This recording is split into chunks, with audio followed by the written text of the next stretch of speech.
Bronzed, Billo the Clown, mentioning the ongoing fun here with Lou Dobbs. He was attacked, along with his wife and children, Bernie, on NBC News airwaves.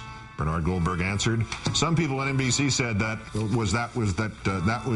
here's Lou Dobbs who's crusading against immigration. Not true. He crusades against illegal immigration, and he's married to a Hispanic woman. Bill, you need to help me out on this. I'm totally confused. Can't you be against illegal immigration and be married to a Hispanic woman at the same time? The part Mr. Goldberg and Mr. O'Reilly left out was this.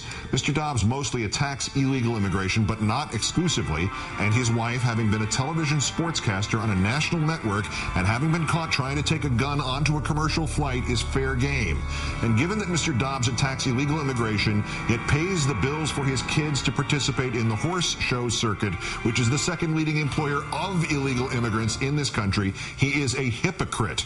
As Geraldo Rivera said on O'Reilly, quote, Lou Dobbs has done more to slander Latin people in this country than any other single human being. He has made the image of a young Latino man climbing the border wall into this profoundly negative icon that has totally perverted the discussion over immigration reform. The runner-up, Roger Ailes of Fixed News. The Washington Post reporting today that he attended a lunch in this building this year in hopes of brokering a deal in which he would muzzle his own commentators from talking about particular subjects. Quote, he could control his nutcases, he said, wrote Howard Kurtz, and later announced per Kurtz the war was over.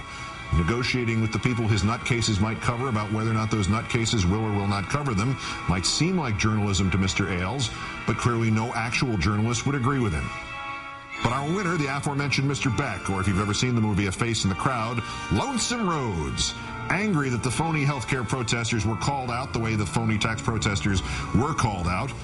Right-wing extremists, desperate Republicans, angry mobs, the mob, manufactured anger, Brooks Brothers Brigade. I don't remember hearing those words coming from the Bush White House. I don't remember anyone saying anything like that coming out of George Bush's realm. There are political hacks that said some awful things, but this? Really? Did we call Democrats mobs?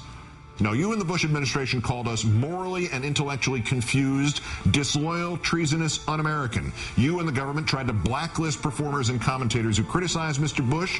The administration sent us instructions on what questions to ask in interviews of Bush critics. And Mr. McCain said I should be in a padded room. And Mr. Rumsfeld called anybody who disagreed with his policies the equivalent of Nazi sympathizers. Mob would have been a compliment. And you just called this president a racist and a fascist. Lonesome Rhodes Beck, today's worst person